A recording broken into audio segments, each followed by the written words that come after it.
کہنے لگے ہم اس کا تذکرہ اس لیے کرتے ہیں ابو بکر کا، عمر کا، عثمان کا رضوان اللہ علیہم اجمعین، کہ انہوں نے اگر اس کے باپ کی خلافت نہ چھینی ہوتی تو یزید کو بھی چھیننے کی جرت نہ ہوتی، چونکہ غصب کا آغاز ابو بکر سے ہوا تھا، نہب کا آغاز عمر سے ہوا تھا، سلب کا آغاز عثمان سے ہوا تھا، اس لیے حسین کا ذکر کرتے ہوئے ہم ان کا تذکرہ کرتے ہیں۔ مگس کو باغ میں جانے نہ دیجو کہ ناحق خون پروانے کا ہو، پروانے کے خون میں شمع کا قصور نہیں، قصور اس مکھی کا ہے، شہد کی جو پھول پہ آ کے بیٹھی، اس کا رس چوسا، شہد پیدا کیا، اس سے موم نکلا، پھر بتی جلی، پروانہ آیا اور جل گیا۔ اس لیے قصور ابو بکر کا ہے کہ اگر اس کے باپ سے، علی سے، صدیق و فاروق خلافت نہ چھینتے تو یزید کو بھی خلافت چھیننے کی جرت۔ ہم نے کہا تمہاری سمجھ کو سلام، اور اتنا ہی سوچو کہ اگر بیٹا اپنے حقوق چھنے جانے پر سر بکف ہو کے لڑنے کے لیے آ گیا تھا تو باپ کے حقوق چھینے گئے تھے وہ کیوں نہیں لڑا؟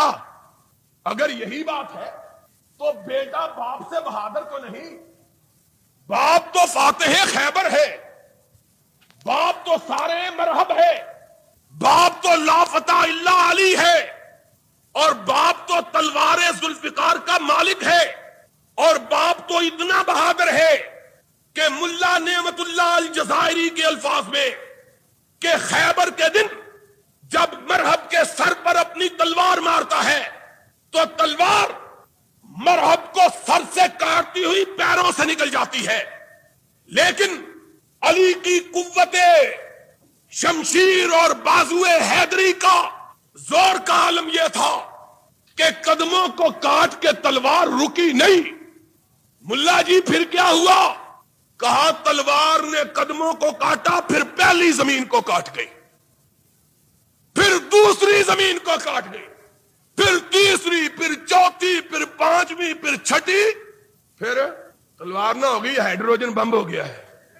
جو اتنا بہادر تھا کہ اس کی تلوار ساتوں زمینوں کو، اور یارو بات آ گئی ہے تو ان قصہ گوؤں کے قصے سن لو، یہ ان کی حدیث ہے، یہ ان کی، اور بولو الانوار النعمانیہ، نعمت اللہ الجزائری کی حدیث کی کتاب، یہ حدیث لکھی، اتنا طاقتور، تلوار ماری ساتوں زمینوں کو کاٹ گئی، اور پھر اس بیل کے سینگوں پر پہنچ گئی جس نے زمین کو اپنے اوپر اٹھایا ہوا تھا۔ سب کہو سبحان اللہ۔ ہم سمجھتے تھے نانی اماں جو قصہ سناتی ہے ہندوؤں سے سنا ہوا ہے، ہم کو کیا معلوم تھا کہ یاروں کی حکایات ہیں جو حدیث کے طور پر بیان ہوئی۔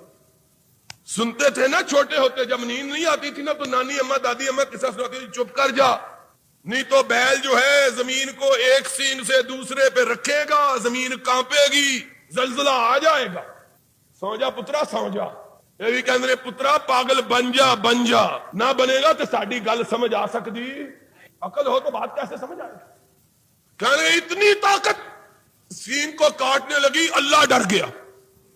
یہ ان کا اللہ، ان کا رب ڈرنے والا اس دن بھی ڈر گیا، اور جب خلافت علی سے چھینی جا رہی تھی تب بھی ڈر گیا۔ بتلاتا ہوں کیسے ڈرا۔ کہا رب ڈر گیا، اللہ نے کہا جبریلا، اس نے کہا ہاں رب جلیلہ، کہتا جبریلا، جبریل کہتا ہاں رب جلیلہ، کہتا جاؤ علی غصے میں آیا ہوا ہے، اس کی تلوار ساتوں زمینوں کو کاٹ چکی ہے، اب جس پر بیل نے اپنے سینگ پر زمین اٹھائی ہے اس کو بھی کاٹنے لگی ہے، کٹ گئی زمین پہ زلزلہ آ جائے گا، ساری کائنات تباہ ہو جائے گی۔ اللہ پھر میں کیا کروں؟ کہا جا علی کی تلوار کے نیچے اپنے پر جا کے رکھ، اگر تو پر نہیں رکھے گا تو علی کی تلوار رکنے میں، اور جبریل نے پر رکھا وہ بھی آدھا کٹ گیا۔ مزہ ہے نا گپ کا؟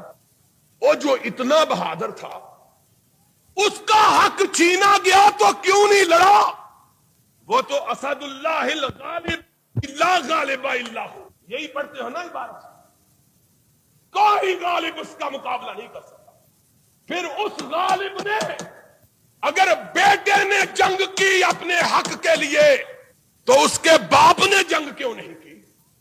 اگر ان کا بھی حق چھینا گیا تھا تو لڑنا چاہیے، لڑے کیوں نہیں؟ اور طاقت کا عالم ملا نعمت اللہ الجزائری نے لکھا، حدیث سنی ہے، اب قرآن کی تفسیر بھی سن لو۔ محسن کاشی تفسیر صافی 30ویں پارے میں لکھتا ہے، علی کی قوت کا عالم یہ تھا، ایک دفعہ ابو بکر کے زمانے میں ابو بکر پر ناراض ہوئے، کوئی نازیبا بات ابو بکر نے کہہ دی، ابو بکر کے بات پہ غصہ آیا، علی نے اپنی پاؤں کی جوتی کی نوک زمین پہ ماری، زمین لرزنے لگ گئی، ادھر کی زمین اس طرف ادھر کی اس طرف، ساری کائنات پہ زلزلہ آ گیا اور صدیق اکبر گھبرا گئے۔ ہم نے کہا کوئی بات نہیں، اگر اللہ گھبرا گیا تھا تو صدیق گھبرا گیا تو کیا بات ہوگی؟ کہیں گے گھبرا گئے، اور عمر کو کہا جا وہ علی کے گوڈے پکڑ لے، منوا لے، اگر 1 منٹ اور علی کا غصہ باقی رہا ساری کائنات تباہ ہو جائے۔ حضرت عمر نے جا کے علی کے گوڈے پکڑ لیا، علی معاف کر دے، غلطی ہو گئی، ابو بکر بھی معافی مانگتا ہے، میں بھی معاف کرتا۔ علی نے کہا اچھا معافی مانگنے آگے ہو، اگر آدھا منٹ اور معافی نہ مانگتے ساری کائنات تباہ کر دیتا۔ پھر ٹھڈا مارا، زمین رک گئی، اذا زلزلت الارض زلزالها، یہ تفسیر ہے۔ سنو، کہتے ہیں باپ کے حقوق غصب ہوئے تھے، میں کہتا ہوں اگر بیٹے کا حق غصب ہوا تو بیٹا لڑنے کو تیار ہو گیا، اگر باپ کا حق غصب ہوا تھا تو باپ کیوں نہیں لڑا؟ باپ کیوں نہیں لڑا؟ باپ تو شیر خدا تھا، اسد اللہ الغالب تھا، صاحب ذوالفقار تھا، لا فتح کا مالک تھا، اور تم نے یہی پہ بس نہیں کی، تم نے کہا لولا عود علی لما استقام للاسلام عمود، اگر علی نہ ہوتے تو محمد کی دعوت کامیابی نہیں ہو سکتی۔ میں کہتا ہوں اتنا طاقتور انسان وہ کیوں نہیں لڑا؟ اور صرف لڑا ہی نہیں، اس نے پھر اپنے غصب شدہ حقوق کی بازیابی کے لیے تحریک کیوں نہیں چلائی؟ ساری زندگی آواز کیوں نہیں بلند کی؟ احتجاج کیوں نہیں کیا؟ اور لوگوں، خدا کی قسم ہے اگر اپنی عقل کو استعمال کرو کسی حوالے کی ضرورت نہیں، عقل استعمال کرو مسئلہ حل ہو جائے گا۔ تم کہتے ہو ہم ابو بکر کو اس لیے برا کہتے ہیں کہ سب سے پہلے اس نے حق چھینا، پھر عمر نے حق چھینا، پھر عثمان نے حق چھینا۔ میں کہتا ہوں اپنی ساری کتابوں کو اٹھاؤ، ایک کتاب کھول کر دکھلا دو کہ علی نے کبھی اپنے حق چھینے جانے پر احتجاج ہی کیا، لڑائی نہیں، صرف احتجاج۔ میرا ایمان یہ ہے علی وہ شخصیت تھی کہ اگر ایک چیز اس کے خلاف ہوتی ساری کائنات اپنی جگہ سے ٹل سکتی تھی، ابھی علی اپنی جگہ سے نہیں ہل سکتا تھا۔ علی کی توہین کرتے ہو، کہتے ہو علی مانگتا بھی نہیں تھا، عہدے بھی قبول کر لیے تھے۔ ہمارا عقیدہ یہ ہے علی مرتضی صدیق اکبر کے زمانے میں قاضی القضات تب بنے کہ صدیق کی امامت کو مانتے تھے، صدیق کی امامت کو۔ فاروق کے زمانے میں نائب حکمران تب بنے جب فاروق کو حکمران مانتے تھے، عثمان کے وزیر تب بنے جب عثمان کو امیر مانتے تھے۔ اگر نہ مانتے تو ان کے عہدے قبول کرنے کی ضرورت جاؤ پھر علی سے پوچھ لو علی کیا کہتا ہے، علی سے پوچھو۔ تمہاری کتاب غارات سختی کی 2 صدی ہجری کا تمہارا آدمی ہے، غارات 2 جلد 359، غارات سخوی کی، منار الہدا کتاب الشافعی توسی کی، اس میں علی نے لکھا میں نے کائنات کو دیکھا کہ وہ جب ابو بکر کی بیعت ہونے لگی تو اس طرح ابو بکر کے اوپر گر رہے تھے جس طرح شہد کی مکھیاں پھول پہ گرتی ہے، اور کہا میں نے دیکھا لوگ صدیق کے گرد اس طرح گھومتے تھے جس طرح پروانے شمع کے گرد گھومتے ہیں۔ فنہست فی تلک الاحداث فبایعتہ، جب میں نے دیکھا ساری کائنات صدیق کو مان رہی ہے، میں بھی اٹھا اور میں نے صدیق کی اسی طرح بیعت کی جس طرح تم نے بیعت کی۔ ثم بایعت عمر، پھر میں نے عمر کی بیعت کی، ثم بایعت عثمان، پھر میں نے عثمان کی بات، ہم نے کہا تمہاری کتاب، تمہارا حوالہ اور امام علی کی زبان۔ کہنے لگے علی نے ڈرتے ہوئے یہ بات کہی تھی، علی نے ہم نے کہا کس سے ڈرے تھے؟ کہنے لگے فاروق سے۔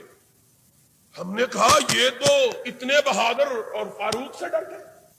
کہنے لگے فاروق کے ساتھ خالد ابن ولید بھی آ گیا تھا۔